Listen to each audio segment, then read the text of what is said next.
Parliament tiger, நாடாளுமன்ற புலி, திராவிட இயக்க போர்வால் தலைவர் வைகோ அவர்களின் நாடாளுமன்ற பதவிக்காலம் நேற்றுடன் நிறைவு பெற்றது. மறுமலர்ச்சி திராவிட முன்னேற்ற கழகத்தின் இயக்க தந்தை வைகோ அவர்கள் முத்தமிழறிஞர் டாக்டர் கலைஞர் அவர்களால் வாய்ப்பளிக்கப்பட்டு முதலில் 1978ஆம் ஆண்டு நாடாளுமன்றத்தின் மாநிலங்களவையில் அடியெடுத்து வைத்தார். 4 முறை மாநிலங்களவை உறுப்பினர், 2 முறை மக்களவை உறுப்பினர், ஆக மொத்தம் 30 ஆண்டுகள் நாடாளுமன்றத்தில் பணியாற்றியுள்ளார். விடுதலை இந்தியாவில் பண்டித ஜவஹர்லால் நேரு, லால் பகதூர் சாஸ்திரியை தவிர்த்து இந்திரா காந்தி அம்மையார் முதல் இன்றைய பிரதமர் நரேந்திர மோடி வரை நம் நாட்டின் 12 பிரதமர்களுடன் நாடாளுமன்றத்தில் வாதம் செய்துள்ளார். அவர்களின் அதே வேளையில் அவர்களின் நன்மதிப்பையும் பாராட்டுகளையும் பெற்றுள்ளார். ஏழை எளிய மக்களின் குரலாக, ஒடுக்கப்பட்ட மக்களின் குரலாக, குரலற்றோரின் குரலாக, தமிழ் மக்களின் பிரதிநிதியாக நாடாளுமன்றத்தில் இந்த 30 ஆண்டுகளில் அவர் சாதித்தது, போராடியது ஏராளம்.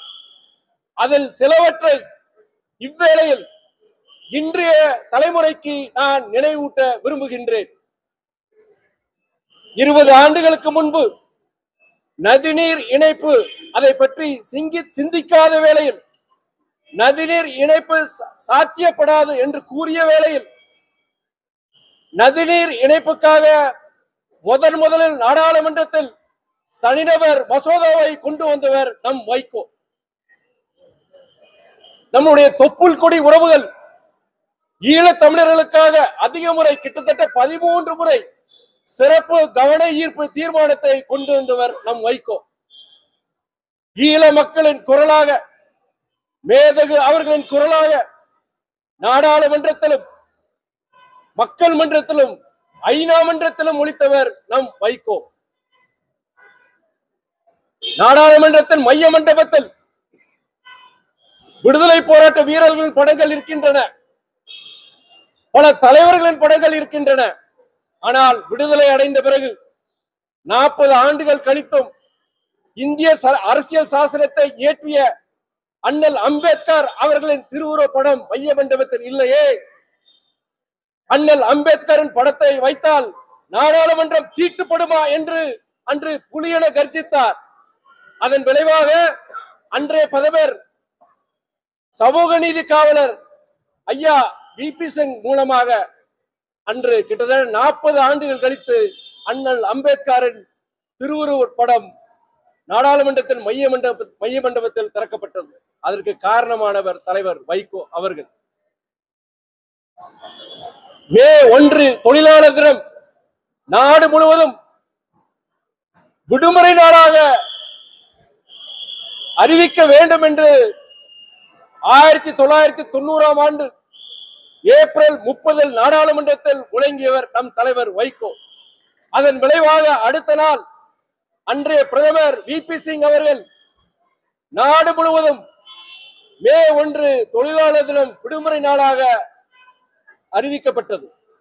மே தினம் இன்று நாடு முழுவதும் விடுமுறை நாளாக இருக்கிறது என்றால் அதற்கு காரணமானவர், அதற்கு வித்திட்டவர் நம் வைகோ. பிரதமர் வாஜ்பாய் அவர்கள் பிரதமராக இருந்த பொழுது நெய்வேலி லிக்னைட் கார்பரேஷன் NLC பொதுத்துறை நிறுவனம் அதை தனியார் மயமாகாமல் தடுத்து நிறுத்தி கிட்டத்தட்ட 30,000 குடும்பங்களில் விலக்கேற்றி வைத்தவர் நம் வைகோ. அதே வேளையில் இன்று நம்முடைய விருதுநகரிலிருந்து ராஜபாளையம், தென்காசி வழியாக கேரளத்துக்கு செல்லும் ரயில்கள் பயன்படுத்தும் விழுப்புரம், விருதுநகர், கொல்லம் அகல ரயில் பாதை திட்டத்திற்கு வித்திட்டவர் நம் வைகோ அவர்கள். அதே வேளையில் 25 வருடங்களுக்கு முன்பு ரயில்வே டிக்கெட் பரிசோதனையாளர்கள் டிடிஆர் அவர்களுக்கு ரயில்களில் படுக்கை வசதி, பெர்த் வசதி செய்து தர வேண்டும் என்று நாடாளுமன்றத்தில் 25 வருடங்களுக்கு முன்பு முழங்கி ரயில்வே டிடிஆர் அவர்களுக்கு ரயில்களில் பெர்த் வழங்க காரணமாக இருந்தவர் நம் தலைவர் வைகோ அவர்கள். இவ்வாறு அவருடைய பல சாதனைகள், சிலவற்றை தான் நான் இங்கே குறிப்பிட்டுள்ளேன். இப்படிப்பட்ட அவருடைய சாதனைகளை, நாடாளுமன்ற பணிகளை கட்சி எல்லைகளை கடந்து, அரசியல் சித்தாந்தங்களை கடந்து பல கட்சி தலைவர்கள் பாராட்டியுள்ளார்கள்.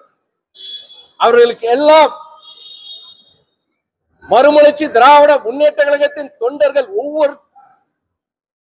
ஒவ்வொருவரின் சார்பாக என் மனமார்ந்த நன்றியை தெரிவித்துக் கொள்கிறேன். குறிப்பாக 4வது முறை நாடாளுமன்றத்தின் மாநிலங்களவைக்கு செல்வதற்கு வாய்ப்பளித்திட்ட மாண்புமிகு தமிழக முதலமைச்சர் அண்ணன் தளபதி அவர்களுக்கும் அவருடைய பாராட்டுகளுக்கும் என் மனமார்ந்த நன்றியை தெரிவித்துக் கொள்கிறேன்.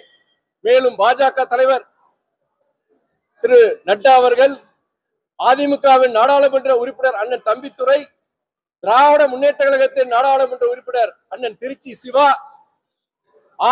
ஆம் ஆத்மி கட்சியின் நாடாளுமன்ற உறுப்பினர் சஞ்சய் சிங், பொது உடைமை இயக்கங்களின் நாடாளுமன்ற உறுப்பினர் தோழர் ஜான் பிரிட்டாஸ், சந்தோஷ் மற்றும் ராஷ்டிரிய ஜனதா தளத்தின் நாடாளுமன்ற உறுப்பினர் மகேஷ் ஜா, என்சிபி இயக்கத்தின் நாடாளுமன்ற உறுப்பினர் பிரபுல் பட்டேல் என பல தலைவர்கள் தலைவர் வைகோ அவர்களின் இந்த 30 ஆண்டு கால சாதனைகள், நாடாளுமன்ற பணிகளை குறித்து அவர்கள் பாராட்டியுள்ளார்கள், புகழாரத்தை வழங்கியுள்ளார்கள்.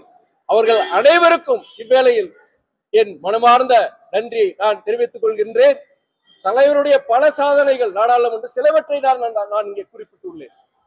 இன்றைய தலைமுறை அவரை பற்றி தெரிந்து கொள்ள வேண்டும், அது அவசியம். நேற்று நாடாளுமன்றத்தில் தலைவர் வைகோ அவர்கள் அந்த உரை வழங்கிய பொழுது அவர் என்ன சொன்னார் என்றால், இன்றைய நாடாளுமன்ற உறுப்பினர்கள் தங்கள் வாய்ப்பினை பயன்படுத்தி மக்கள் பணிகளில் மக்களுக்கு சேவை செய்யும் அந்த அந்த புனிதமான அந்த அந்த அந்த கடமையை நன்கு செய்திட வேண்டும் என்று கூறினார்.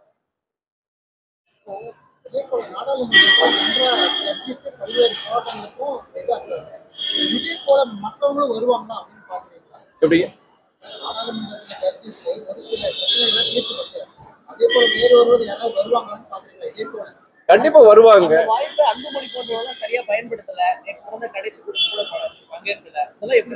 அது நீங்க பத்திரிகைகளை தான் நீங்க சொல்லணும். பொதுவா என்னுடைய பொதுவாக சொல்ல முடியும்.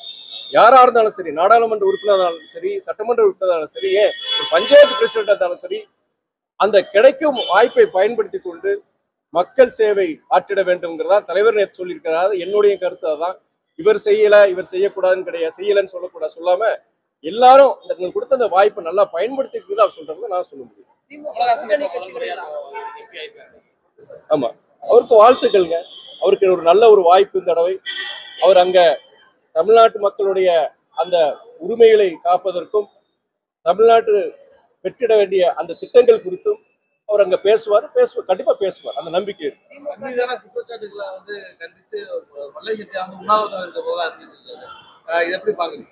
நாங்க அது கிட்டத்தட்ட அது கடந்து போயிட்டாங்க. நாங்க அவரை பத்தி எனக்கு பேசுறதுக்கு எனக்கு இன்ஃபேக்ட் என்ன திறந்தாழ்த்திக்கல விரும்பவில்லை.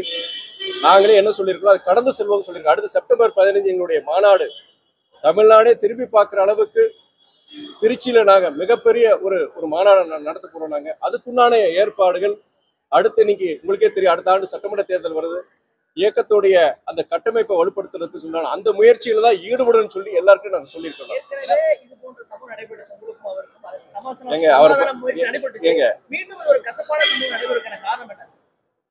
இது அதை பத்தி பேசுறதே நேரக்குறைன்னு சொல்லுவேன். நான் வேற வேலையை பார்ப்பேன். ஜனங்களுக்கு எவ்வளவு செய்ய வேண்டியிருக்கு, பேச வேண்டியிருக்கு, அதை பத்தி பேசுவாங்க. தலைவரோட பணியாற்றினவர். ஆரம்ப கட்டத்துல இருந்தே அவர் வந்து கட்சியில வந்து கட்சி வளர்ச்சிக்காக இருந்தவர். அவரை பத்தி பேசுறது ஒவ்வொரு இயக்கத்திலும் மதிமுக மாத்திரம் கிடையாது, அதிமுக, திமுக, பாஜக, காங்கிரஸ் எல்லா இயக்கத்திலையும் ஒரு காலகட்டத்தில் கருத்து வேறுபாடுகள் ஏற்பட்டு அந்த இயக்கத்தை விட்டு வெளியே செல்பவர்கள் உண்டு. அதற்கு பல்வேறு குற்றச்சாட்டுகள் வைப்பாங்க. அது போன்றதான் இந்த நபருடைய குற்றச்சாட்டு. அதனால நீங்க இதுக்குண்டான முழுமையான விளக்கத்தை நான் ஏற்கனவே பல முறை நான் சொல்லியிருக்கிறேன். நான் தலைவர் சொல்லியிருக்கிறாரு, எங்க இயக்கத்தின் துணை பொதுச் செயலாளர் உங்ககிட்ட பத்திரிகையாளர்கிட்ட விரிவா பேசியிருக்கிறாங்க. என்ன காரணம், அவருடைய குற்றச்சாட்டு பதில்கள் மட்டும் சொல்லியிருக்கிறாங்க. கடந்து போனதை சொல்றாங்க. சொல்லவே இல்லைன்னா நீங்க கேட்கலாம். நானே பல முறை சொல்லியிருக்கிறேன், விரிவா பேசியிருக்கேன். உங்க புதிய தலைமுறை கிட்டத்தட்ட 1.5 மணி நேரம் பேட்டி கொடுத்தா அதுல 27 நிமிஷம் போட்டிருந்தாங்க. அதுல நான் விளக்கத்தை கொடுத்திருக்கிறேன். எங்க இயக்கத்துடைய துணை பொதுச் செயலாளர் எல்லாரும் அதுக்குண்டான விளக்கத்தை கொடுத்திருக்கிறாங்க. அதனால தயவு செய்து கடந்து செல்வோம். எல்லா இயக்கத்திலும் வர்றதா, ஒரு காலகட்டத்தில் கருத்து வேறுபாடு வரும், மறுபடியும் வெளியே போன உள்ள வர்றதுக்கு வாய்ப்புகள் இருக்கு. கடந்து செல்வோம். வைகோ தந்த கட்சி விழுங்கி கொண்டிருக்கிறார் அப்படின்றது, நான் உங்களோட பயணித்து உங்க கட்சி வளர்ச்சி நாஞ்சில் சமத்துவம் எந்த கட்சியில இருக்காங்க? இப்போ திராவிட பேசலாம், எந்த கட்சி தெரியலையா? திராவிட பேசலாம். வாழ்த்துக்கள். இருந்தாலும் உங்கள் மீதான அந்த விமர்சனத்தை நீங்க பொது வாழ்க்கைக்கு வந்துட்டா கண்டிப்பா விமர்சனங்கள் உண்டு. அதாவது இன்னைக்கு அதுக்கு யாரும் விதிகளுக்கு கிடையாது. நீங்க காந்தியில இருந்து ஆரம்பிச்சு இன்னைக்கு வரைக்கும் எல்லாருமே எல்லா பொது வாழ்க்கையில் ஈடுபட்டுட்டாலே கண்டிப்பா விமர்சனங்கள் உண்டு. அது விமர்சனம் பதில்கள் நாங்க கொடுத்துருக்கேன், நான் சொல்லியிருக்கிறேன். அதெல்லாம் பொறுத்த வரைக்கும் இந்த விஷயத்தை பொறுத்த வரைக்கும் நம்ம இங்க கட்சிக்காரன் சொல்றேன். ஏன்னா நான் சொல்ல ஆரம்பிச்சுக்கேன், மறுபடியும் எல்லாரும் பேச ஆரம்பிப்பாங்க. நிறைய நல்ல விஷயங்கள் இருக்கு, நிறைய மக்களுக்காண்டி பேச வேண்டிய விஷயங்கள், நிறைய விஷயங்கள். அதை பத்தி நம்ம பேசணும். அவர் என்னன்னா, அவர் ஒரு எதிர்கட்சி தலைவருங்க. எதிர்கட்சி தலைவர், சட்டமன்ற தேர்தல் வருது, அவருடைய வேலையை அவர் செய்யறாரு, அவ்வளவுதான். இப்படி சொன்னாலும் இதை குழப்பத்தை உருவாக்கலாம் இல்லையா? அண்ணன் சொல்றாரு, மிகப்பெரிய ஒரு கட்சி அதிமுக, மிகப்பெரிய கட்சி, அந்த கட்சியுடைய தலைவரா இருக்கிறாரு. அவருடைய கருத்து அவ்வளவு. மலை சத்தியாவுக்கு ஆதரவு தெரிவிச்சு நிறைய பேர் கட்சியை விட்டு வெளியே போயிருக்காங்க. இன்னும் நிறைய பேர் வெளியே போவாங்க அப்படின்னு ஒரு இதுவும் சொல்றாங்க. யார் சொல்றாங்க? அவர் சொல்லுவார். பதில் சொல்லாதீங்க, இதுக்கெல்லாம் அதெல்லாம் பதில் சொல்லாதீங்க. பொருட்படுத்த வேண்டாம் அவ்வளவுதான். இனி அது சீட் ஷேரிங் பொறுத்த வரைக்கும் திமுக இல்ல எந்த கட்சி எந்த கூட்டணி அது விஷயமா எதுவுமே பேச ஆரம்பிக்கல. கண்டிப்பா அது அந்த பேச்சுவார்த்தை தொடங்கும் பொழுது கண்டிப்பா பத்திரிகைகளுக்கு நான் கண்டிப்பா விளக்கம் சொல்லுவேன். கூட்டணி இருக்கக்கூடிய கட்சிகள் பல கட்சிகளுமே வந்து இரட்டை இலக்க தொகுதிகள்ல தான் நிக்கணும் அப்படின்னு ஒரு இப்படி கேள்வியை கேட்டு பதில் ஒன்று வாங்கி மம்பளை வாட்டி விடுறதா உங்களுடைய வேலை. நானும் இதுக்கு தெளிவான பதில் சொல்லிட்டேன். ஆனா அந்த பதிலையே ஒண்ணு கட் பண்ணி அதான் தலையங்கமா வரும். தயவு செய்து என்ன மேல இறக்கு வைங்க, மாட்டி விட்டுறாதீங்க. போக வேண்டிய தூரம் நிறைய இருக்கு. கோயம்புத்தூர்காரங்க எல்லாம் நல்லா இருக்கிறது, நல்ல பத்திரிகைகள் நீங்க தான். எங்க ஊர் திருச்சியோட சொல்லுவேன், திருச்சியில இருக்க பத்திரிகைகள் திருச்சி எழுதிடுறாங்க அப்படின்னு சொல்லுவேன் நான். நீங்களும் அப்படியே எழுதாதவங்க அது மாதிரி பதிவு பண்ணாதவங்க தயவு செய்து இறக்குக்காவீங்க. நம்ம